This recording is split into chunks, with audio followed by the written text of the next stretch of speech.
Welcome back, everybody, to the Trelevate podcast. It is a great day, and you make all the difference. But before we get into what we're talking about here today, I just want to take a shout out to every single person that is following us, subscribing, and helping grow the impact of you everywhere you go. So stay tuned. Follow us on our social media platforms, Trelevate on Instagram, Facebook, and I think we got a serious LinkedIn profile, which is pretty cool as well. Bring it on. Bring it in. We're doing some really cool stuff. So if you're also looking to be a part of an amazing company, who knows? Maybe we got a spot near you. You never know. But today we're talking about a really good conversation about how to grow within a company. Okay. And I'm excited because, Ryan, you are, the founder of a company, and you're the president of it. So obviously you're the man that gives the green light or the red light to somebody moving up and growing. So I literally we get to hear from somebody who knows what they're doing and looking for. And then I'm coming from a young perspective of an ambitious person, and my peers or friends or kind of people in my age group are wanting to know these answers. So we're going to have just a dialogue. Let's do it. And I'm excited. It's going to be fun. Let's do it. So, Ron, what's your thoughts? What's your opening thoughts on how to grow within a company? Specifically corporate world, by the way. Don't do safe things. I think we live in an age where everybody wants things easy and fast. And I was very fortunate early on to be around some incredible ladies and gentlemen that really encouraged me to go fail as much as I could. Go fail. Go learn. Like, don't just take the job for the paycheck. Go take the job for the opportunity to learn about yourself, about what you are good at, what you're not good at, what you would like to become, by watching other people do what they do. Because I didn't really know what I wanted to do when I first started. Like so many people, I'm going to be a doctor, I'm going to be a lawyer, or I just want to, I want to do this job. See, my mind I wasn't convinced of anything. I didn't know what I really wanted to do. And I think there's a lot of people out there searching for what it is they want to either learn or get good at. And I would really start out by suggesting to not be afraid to go fail, go explore. That's the only way you're going to really start to understand who you are and what you're capable of doing. But you got to get out there. So I'd start with that. Okay, so try something not safe. Okay. Be out there, be adventuresome. Okay, so where's the fine line between that's ambitious and audacious and arrogant and very foolish? Well, I think that there's a certain level of everybody wants to act like they know everything versus it's okay to be honest and say, I'm willing to learn. So I think there's a certain humility. So I'll get a little bit more granular. Yeah. I was told, if you want to explore who you really are, go get into sales. Now, I admired the people that I had seen. Think about who do you admire in life? Like when you look up at people, what do you admire in someone? High character values. Okay. So integrity. Okay. I admire boldness. Okay. I admire courage. Yeah. And honesty. So how are those things measured? That's a great word, but how is it measured? How do you measure that? How do you measure boldness or character? How do you measure that? Yeah, character's seen over time, and it's shown within somebody. Yeah. Honesty is shown within their actions of their speech, right? If they're always nice to you, especially in a friendship or in a work environment, are they just a bunch of sycophants that are always telling you, yes, yes, yes, you're amazing. Right. You're just sucking up to your boss, or are they coming with some grit? Yeah. That's honesty. Yeah. Courage and boldness is doing the right thing without knowing what the outcome could be. Right. Daring for something great. Right. Dreaming for something big. Like you see it in their actions. Yeah. But that it's rooted in a characteristic. Which is typically then measured by action. Right, an action, an outcome. Right. What they do, who they are, who they serve, what their role is, what they've started or who they've become. Sure. Right. So you look at kind of an end result. So you're seeing an end result, but what it took that person to get there is, I think, the real exploration that I would encourage younger people to really be open to, sometimes casting aside all the education, everything they've learned about life so far, to say, hey, if you're really looking to pursue understanding more about who you are, get out there and explore. And that's, for me at least, why, I embraced and was so excited about outside sales, because the real exploration was I didn't know what I Give wanted you to a do. chance to go So out there go and do see some it. Go things. see everything. Go Right. see every type of business. Go learn from every different type of leader, executive, gatekeeper, administrator, mid-level employee of a company. Learn about what they do, and then measure that against, well, who is it that you, as a person, who do you want to become? Right. What kind of environment do you want to be in? What type of responsibilities do you want to have? Mm-hmm. And so much of outside sales for me was just that exploration. That was the fun part. It Yeah. was almost like I was getting paid to go learn. So that's Okay. how I viewed it. So I would counter to say sales is not the only environment that you can go learn more about yourself. I agree. I would say what sales is naturally Yeah. is it is a place that you are challenged Right. and is outside of your comfort zone. Yep. And I think that's where you see a lot of yourself. And that's where also a lot of growth can be, because Yeah. you now create a gap. You remove the fog and you show where you're lacking, Right. and the true leaders go and fill the Okay, gaps. so let's define, since you're getting started in your career, what Sure. do you assume sales to be? Sales? Yeah. Oh, that's a good question. You mean the role, the action? I just mean sales. What Okay. does that mean to you? Well, as an industry, Yeah. it would be the transference of one product, one service, something that is extended to somebody else at the price of a cost, Okay. right? So that's sales. So it could be of your marketing or a product or service, right? At a occupational level, Yeah. it would be probably to some extent of communicating some type of value within product, service, or product, anything like that, Yeah. to somebody else on a actually transactional Right. level. Yep. Am I getting close? I think there's definitely some great points that you could check, that almost everything in life is sales. Everything. Church, government, education, day to day, literally, you could be a property manager. You could be in pharmaceuticals. Everything that makes our economy go around is a transfer from one idea to another, from an individual or a group to an addressable market or an audience. So I'll start with church. I walk in, Wait, before you do, Yep. what's your definition of sales? So my definition of sales is the transfer of an idea from one spot or position to another. If it's an idea though, if I'm selling you a t-shirt, Yeah. that's not an idea. That's a physical thing. Yeah. But it's an idea. Why would I want to wear that t-shirt? So wouldn't that be more transferring value? Again, you're selling me on an idea that t-shirt's worth considering. So whether it's a t-shirt, whether it's an idea, whether it's a product, whether it's a service, whether it's a religion, whether it is a pair of shoes, Right. everything's transferring an idea from one concept to another. And when you look at sales as a whole, and this is just my perspective, right? Because everyone that I know, every boardroom that I know, every company that I know, every institution that I know, sales is what makes literally the world go round. Yeah, That's the what engine. makes everything move. That's what makes a congregation show up. They're getting fed something, they believe in it, they commit to it, they give their time to it. Right. They're taking an idea, it's being transferred from one paradigm to another, and there's a group that's saying, I want more of it. So the idea of sales, sales literally makes the world go round. So when you look at it as a good thing versus, oh, it's just sales, or, oh, I'm getting involved in sales, I look at it as it's a transfer of information. Now, again, that's a simplified version, right? Because again, I'm not selling t-shirts. I don't sell you t-shirts, right? Right. But I am sharing an idea with you that you're either interested in learning more about or you're not.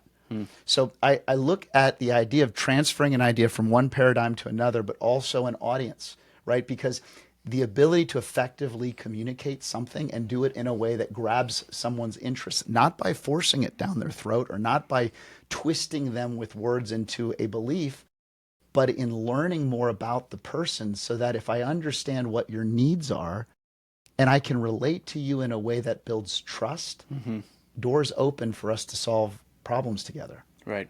So have always viewed sales as a gateway to really learn effective communication, effective problem solving, and most importantly, I think the most satisfying thing anyone can ever do, which is help bring someone to a solution. Now, not all products and not all sales and not all tendencies are, let's call it, I think, for the right reasons. And there's a lot of people that do a lot of bad stuff out there. That's why sales, right? It can get sometimes a bad name, or it can sometimes get oh, they're just selling something. Right. Because there's a lot of bad actors. So I think you got to add as well to your definition an action. So sales is the transference of an idea, the convincing or a persuading of an idea with value in it, mixed in it, right? And then there has to be an action. Because if we're just trading ideas, for instance, like, oh, I like red cups, you Yep. like blue cups. Cool. You didn't sell me anything. No. You convinced me and persuaded. Yeah. But sales has to have a transfer of something. There has to be action. So I'd add their action to it. How does that? Right. Yeah, I would. I mean, I would agree that for it to be completed, Right. but that doesn't mean that because I discussed with you the idea that blue cups are better than red cups, that the consideration hasn't been made. Just because you didn't act on it doesn't mean you won't act on it down the road. So the completion or finalizing or actually solving the problem or the transaction that gets taken, that's where a lot of salespeople fall short. Right. So in other words, if it depends upon my need to have to get the deal done or my deal to close the sale or close you, you're going to start to feel pressure. You're going to feel that. You're going to feel like, I feel like he's selling me. I feel like he's pushing me. I feel like he's leading me to something. And I think that's poor salesmanship, actually. And I think that's where, again, a lot of times people struggle in the world of sales is they force their need into the idea or force my need into your outcome versus really trying to identify with what I have, is it a value to you? If it's not a value, then if all I did was plant the seed, there's consideration at some point. But if I'm doing it for the wrong reasons, I always believe that's where bad actors get found out. Right. And that's really where good salesmanship, right, and good transfer of an idea or transfer of communication from one paradigm to another, good salesmanship builds trust and adds value. Okay. So how do you see this in growing within a company? Yeah. So if someone in this, my second question would be, if someone is better at sales, Yep. do you think they'll grow faster in a company? Absolutely, without question. Without question. Because Where's practicing intentional intentional discovery, understanding the nature of the individual, the nature of the company, the nature of their situation, where they really stand by asking probing questions, helps me understand if I can help you or not. That's good salesmanship. Like that's Right. no different than you started out with us at Trelevate in our talent department. Okay, so how many people graduate college are looking for a job? Every person. All of them, right? What makes someone stand out for a job over someone else? There's a few factors. One would be their experience. Yep. One would be their skills and knowledge, their Right. ability, Right. competency. Half of it's are they available? All right, let me stop you there for a second, because guess what? Coming out of college, you don't have any of those. You don't have a lot of experience. You don't have skill and knowledge. That gets developed over time. You have some life experiences. You've taken some classes. You've maybe had some side jobs and have done well. What you're actually doing in an interview is you are selling your ability to learn, to add value, and ultimately solve problems. That's what employers are looking for. It's not your experience. Let's say, and if I was to tell you that the most successful people in our 14 years coming up now at Trelevate were not people that came with industry experience. And I could list all of those individuals that have either been promoted, have grown, run markets, run departments, run campaigns. They didn't have energy experience. They didn't have telecommunications experience. What they had was they had the willingness to learn, but they also had the capability to communicate in an interview that they had something different about who they were. Would you describe that as potential? Absolutely. I like that. I agree. Potential, willingness to bring qualities. Again, Bo, we're just having fun going Yeah, back and no, forth because 100%. I'm Exploring talking an to you, I'm idea. exploring to you the depth of why sales is so important. Right. Because as an individual, whether you're coming out of college or whether you're coming back into the workforce, you could be the reemerge, you're coming back in after taking time off. Maybe you left one job, you're coming in and you're interviewing for another job with us or with someone else. All of your experience, everything that's in a resume, everything you've done, it shows what you have spent your time doing. Your ability to transfer that information to me or to someone that you're interviewing with or for, that ability to communicate not just a certain level of competency, which means you understand how to deal with people, how to solve problems, operational workflow. In other words, you are, in essence, and I hate to use this word, selling me on your potential and your ability to add value. And if I see in that individual their willingness, if I believe, I can see it in their eyes, I can see it in their smile, I can see it literally in their energy, in the way they perk up about what's the hardest thing, if I was to ask you, you've had to do before you started working, before you started your career, what's the hardest thing you have ever gone through as a young man? What's the hardest thing you had to go through and learn? What would that be? Hands down, recovering from surgery. Okay. Lost my whole running career. What did you learn That running wasn't everything. Okay. My identity was wrapped up in the wrong thing. Okay. It's difficult, but I can make it through. Okay. There's inner strength that I found, and Okay. then a little bit of a searching of what was most valuable in life. Okay. What have I just learned about who you are in that statement? You learned a lot. I did. I just learned about your appreciation for the journey of pain, the disruption of what was part of who you were, and that identity shift, and how you're responding to that teaches me so much more about who you are than what you did. Right.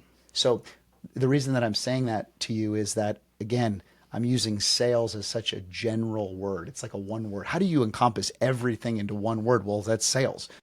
Sales makes the world go round. There's not a boardroom in America that doesn't want more sales. Every business, every church, every institution wants better people, better outcomes, better productivity, more revenue, more profitability. That all derives from sales. So when you stop looking at it as a negative thing and you start looking at it as an extremely positive thing of, if I can help move my experience and what I'm capable of doing from this paradigm where I'm at into your organization or your paradigm, right? That skill to not just communicate, but to add value, solve problems, bring solutions, that's a skill that gets built in learning how to work with customers, learning how to work with new clients, learning how to get to know the individual, ask the right questions, understand the situation, listen, which is very hard for a lot of people because they're so quick to want to respond and give an outcome or provide a solution without actually understanding the root. So when someone asks me, like, why do you want to learn this or get good at it? Because I believe it transfers into every component of one's life. So frame this to me. Yeah. We talked about hiring, kind of first off interviewing, and the values there. Yeah, huge. Frame it into me of someone who's been at a company for 10 years, has not moved, and let's do two things. Sure. Question for you. Sure. So that's the scenario, gentlemen, Okay. or female, but in a corporate world, 10 years, hasn't moved. Right. They want a raise, Yep. and they want more leadership. Right. Your response would be create more value. I mean, Show that'd be my yourself first response, but Absolutely. there's probably more that comes behind that. Go second. Yeah. What's second? So, I mean, I think, like, again, this is coming from a serial entrepreneur. I have worked for myself since I started mowing lawns and since I started delivering papers every morning, 4:30, rain, sleet, shine, doesn't matter. Out there dropping papers. Now, I could have thrown them in the driveway. I could have thrown them on the front porch. I took the paper up to every door, opened the screen door, and put the paper in the front door. Why did I go the extra step? Well, I knew that if it was me getting up in the morning, I didn't want to go walk out to the front and go pick up a paper in the freezing cold. I Mm-hmm. wanted to open my storm door, grab the paper, and walk back in with a cup of coffee. Why? Because my dad told me that's the way he wanted his paper. So I picked up on the subtle cues of it's not about a job or a title.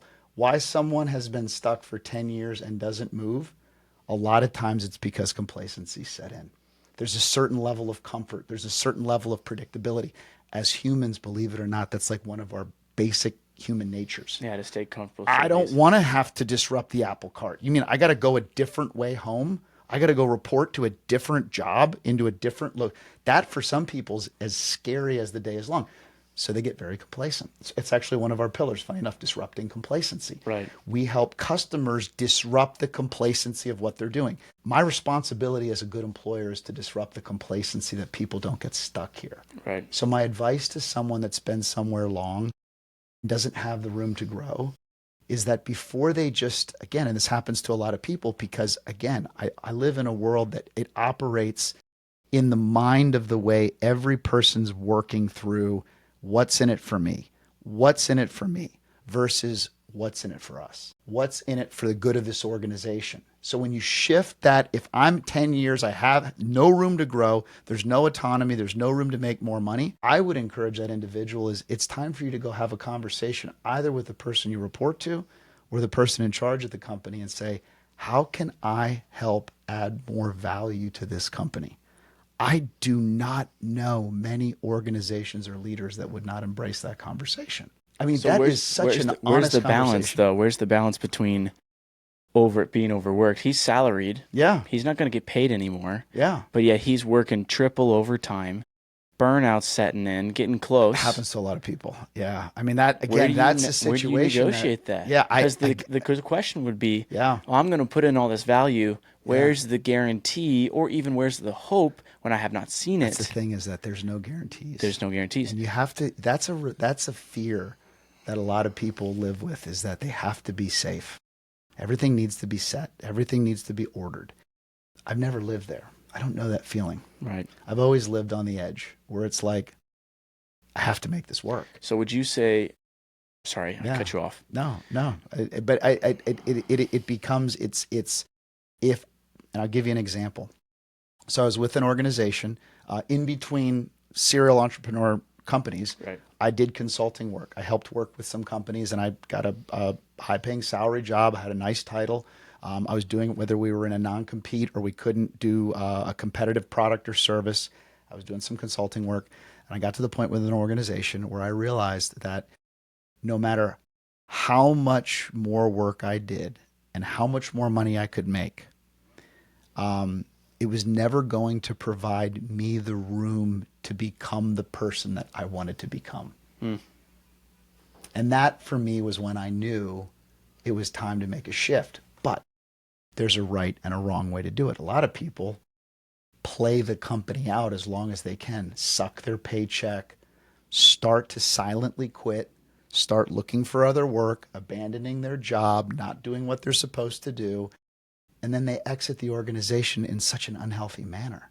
Why would you put 1 year, let alone 10 years into something that you wouldn't leave at such a high note of credibility, character, commitment, competency, where your employer or your organization would say, I'd hire that person back in a heartbeat. I just didn't have it. Always leaves the door open. And that was something, Bo, that I just learned just fundamentally is you just don't burn bridges. Right. And when people do that because of either selfish ambition, a lot of times it's out of they're desperate. They're desperate to pay the bills, or they're desperate to be able to solve a problem, or something's changing in their life. So now I'm not worried about 10 years with a company. I'm not worried about 10 years of doing. I'm worried about where I'm going next. And they abandon what got them to that point. So I would say it's just as much about how they leave and about the way they do it. And if there's no room to grow and there's no room for upside and they can't work or they won't entertain that conversation, then exit gracefully and exit in a way that I think the organization or your employer would say that person is amazing and I would hire them back, because you never know how that door could open up again down the road. And that's what I encourage people, when it's time to leave, but when they're looking for a new organization, I think that those skills that one learns through dealing with customers or clients, it transfers over to helping solve problems. And that's what good salesmanship's all about Okay. solving problems. What would you do if that organization, the position, the department is not showing itself evident to be growing and providing opportunities for growth? At what point do you start considering, I may have to leave if I want to grow? I think a lot of people, I mean, listen, this is just my upbringing, either, going to church or watching it on TV is, are you a victim or are you the victor? Like, I ain't no victim of anything. I got way too many abilities. I got way too much heart. I already know my work ethic. So I'm not going to be stuck. If I can't impact change or I can't help right the ship and take it in a different direction, I'll never forget on one of those instances, Bo. Funny enough, Paul and I both got brought into an organization, a Florida company, where they told us about a lot of stuff that they had going on and how great they were. And when we came and inspected it after we said we'd jump on board, we were like, oh my word, like they have none of this. Like this place is literally not moving unless we start kicking it into gear. For us, that was like, are we a victim? Or are we going to turn this thing and light it on fire and let's go? Right. And we took that company from $1 million to $25 million inside of 2 years. There's a certain willingness to be a change agent. And I think certain people have that. I think a lot of people want to think, hey, I could come in and bring positive change, but that true desire to be a change agent and bring something of value. Sometimes it's youth. Other times it's energy. Other times it's a skill. Other times it's an attitude. I've seen organizations that are so flat and so just, going through the meh, like boring. One of the right people can change the energy in that room immediately. And again, are you the thermometer? Or are you the thermostat? Do you set the temperature or do you settle to whatever that temperature is? But those are things that I would encourage any person who's entering the workforce or any person that is in the workforce looking to upgrade. So much of it is about, and it sounds crazy, it's your education and your competency. It's do you know how to get out of the stuck, out of the mundane, and do you know how to either create more value inside the organization? And if the organization isn't willing to recognize it or isn't willing to work with you, that's a good indication that it's time to start looking in a different. There's a lot of bad organizations. I've met with thousands and thousands and thousands of them over the years. We represent some of the biggest companies in the country. They're big organizations, but they are also extremely siloed. They're stuck in their ways. And that's why they need an organization like ours. Why? Because what we focus on, Bo, is we actually focus on people. We focus on the community. We focus on the way we think. We focus on the way we speak. We focus on the way we work. And if our vision is set in a way that it's going towards a destination, it creates the energy to get uncommon results. And that's what I believe a good organization creates, is it creates a culture that people either want to be part of and want to give their best, or it becomes very clear that that's not a fit for them. And when it's not a fit for them anymore, it's just make sure it's a graceful exit. Yeah. I think two things when you're thinking about I'm ready to leave or I'm transferring, something like that, would be two things. Yeah. One is you're a veterinarian and you're doing construction. Yeah. Totally Wrong fit. Wrong field. Totally. Wrong field. Totally. So if you're just in the wrong field and let's say you're coming out of college, you're young, you don't know what you enjoy, shotgun approach, you can try little things. Okay, you'll find something in the ballpark. Do you like office work? Do you like blue collar? What? So you just solve it there. Second thing though is the potential of the willingness. Wow. And that is what you talked about, but I just kind of put into words. If you're at a place where you can hear from the leadership, from their leadership, and it trickles down to your manager, and you can hear this rigid, strict-coded, this is what we do. Yeah. Promotions happen every 2 years. Stuck. And for someone like yourself to be like, I make a difference where I go. Yep. And if that's your mentality, love that. But if you're in the turf or the arena that is made of stone and not wanting to adjust. Yeah. Not the right place. And maybe your passion, maybe you're a construction worker, you're in construction, you're the right spot. Yeah.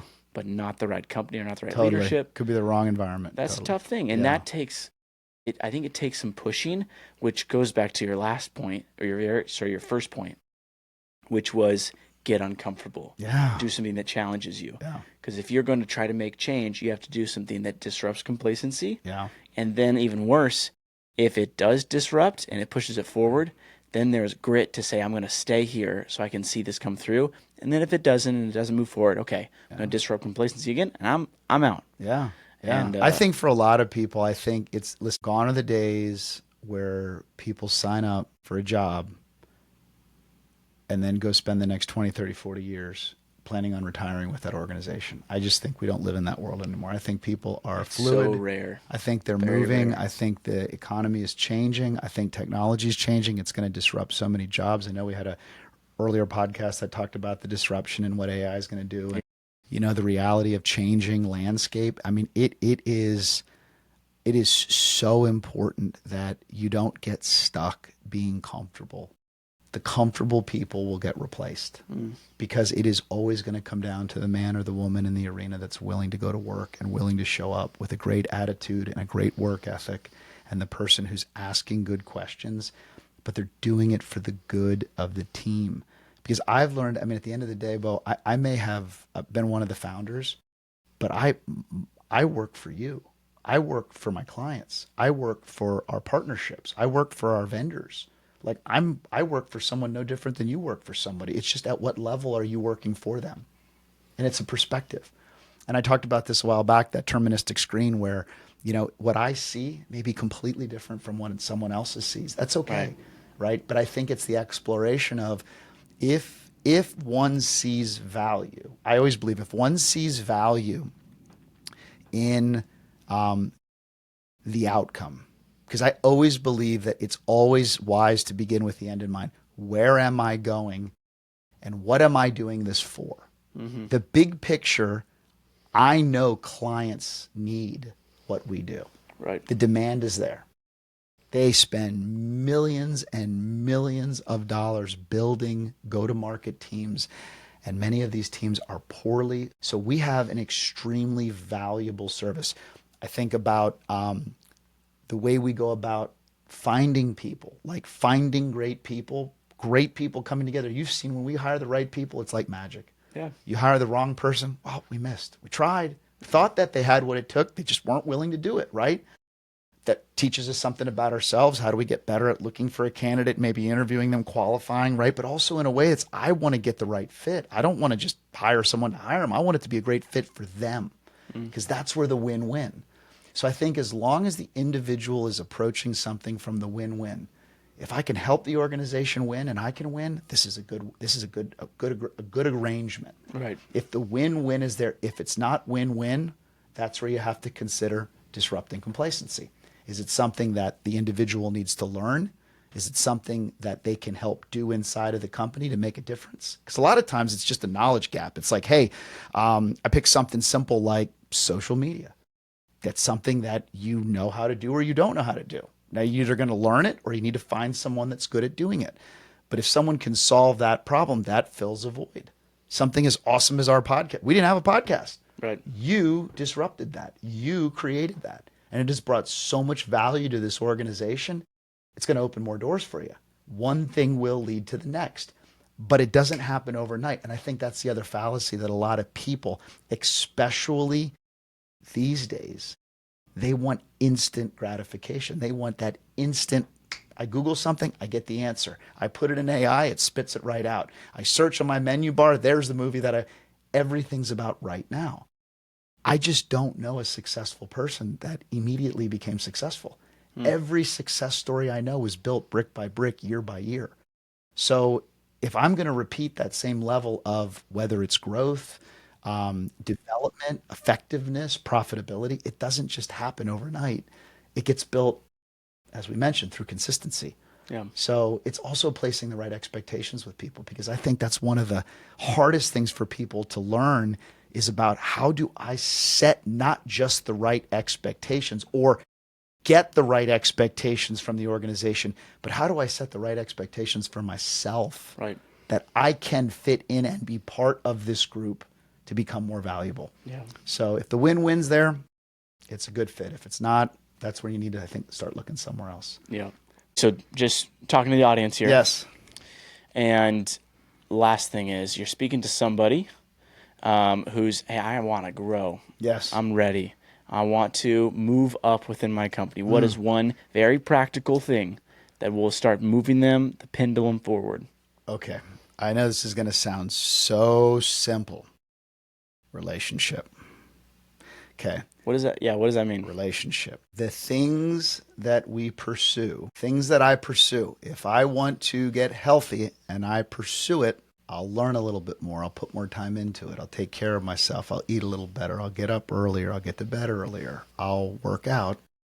Things I pursue come about. Mm-hmm. So I would say that I don't see often enough people that are willing to pursue a relationship with either their manager, their director, their vice president, whatever, CEO, doesn't matter, right? Pursue. The person that says, hey, can I get on your calendar? I'd love to talk about what I'm doing.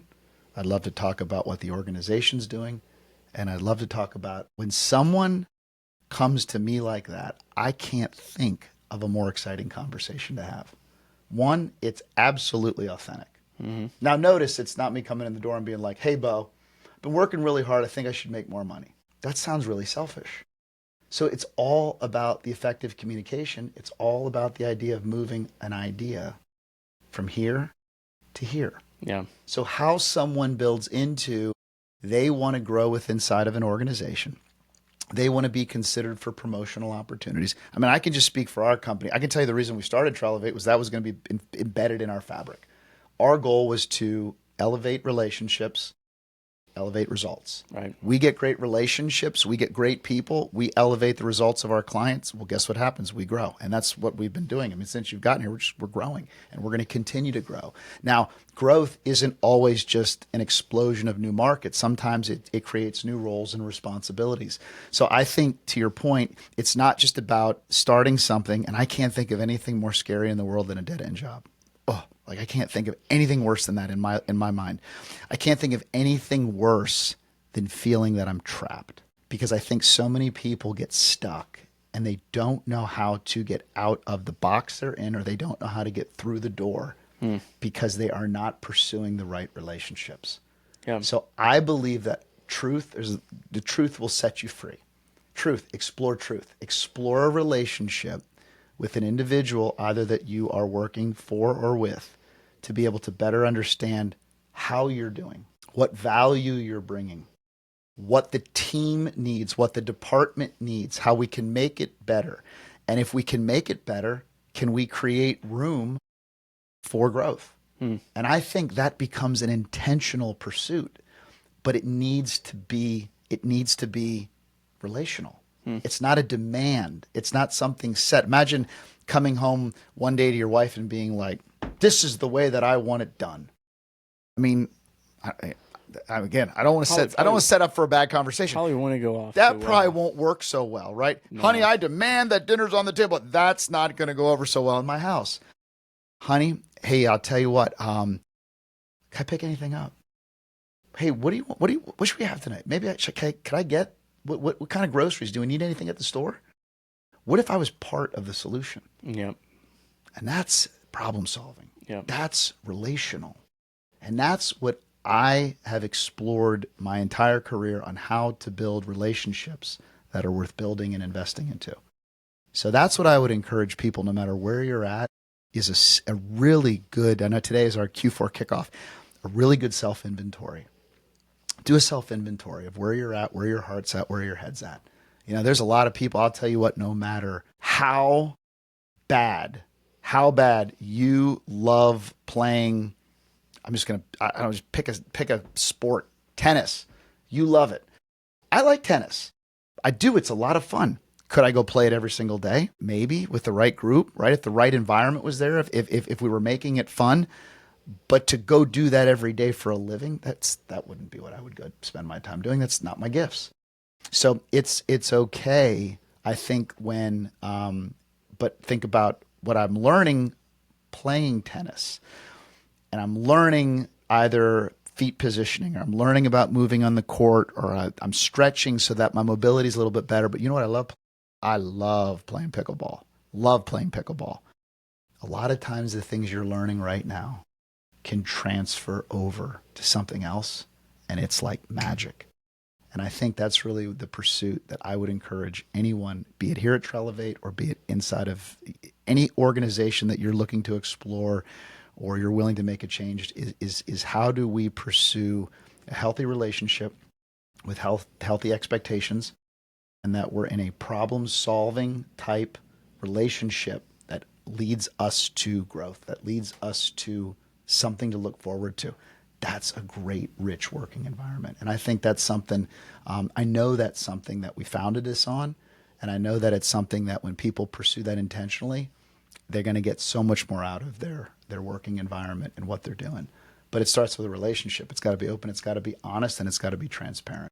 So that's what I would encourage people to do no matter where they're at and what they're doing. And if you can't have that or you can't establish that, it's time to look elsewhere. Yeah, that's really good. I would say, just from my experience of growth, Yeah. of really enjoy what you do. Yeah. And when you really enjoy what you do, you'll find yourself wanting to continue to do it. Yeah. And not being like, what's the minimum work I can put in? Yeah. But how can I make this absolute better? Yeah. And that is just the bit of a root that will cause so many good things to happen. And so enjoying what you do is a big thing. And if you're a place that I don't really enjoy what I do, or I'm trying to figure it out, right? There's parts that I like, parts that I don't like. Find out how you can switch it up and see, and then, there comes the decision moment. Live on the edge, grow, and push forward, disrupt complacency. Yeah, and look at it. Good. Sometimes that's where sometimes a one-on-one, and I've learned this, and I've been so blessed with so many great people in my life. Sometimes I just need a different perspective. Yeah. It might be me. So rather than it be the client or the process or the program or the group, maybe it's the way that I'm looking at it. And that's where the confidence inside of good counsel is so critical. And I think a lot of people don't have those people in their lives. So that's something that I would always encourage. And we're talking about more of a corporate setting. I'm talking more of a globalistic perspective, that if you don't have wise counsel, it's hard to make good decisions, because building a career, first of all, a great one worth talking about, is not going to be easy. It's got to be something that there's going to be tough, there's going to be difficult, but it's going to be about the mountains you climb. That's what's going to really become a story that's worth sharing with others down the road. I appreciate it. Ryan, thank you for talking here today with me about this. Oh, so much fun. I love hanging out with you. Thanks for having me. Absolute stud. I have my days. Well, I'm pumped. Very grateful. Thank you, pal. Hey, if you love... That was a good one. What? That was a good one. Yes, it was. Hey, if you guys liked it, make sure you comment down below. Hey, I want to grow. I want to become a better leader, a better salesperson, a better rep, better man, better woman. Comment down below. Don't forget to like and subscribe. And, of course, follow Trelevate on Instagram. And maybe take a look at our website. See if we got a place nearby. Love you guys. See you guys next week.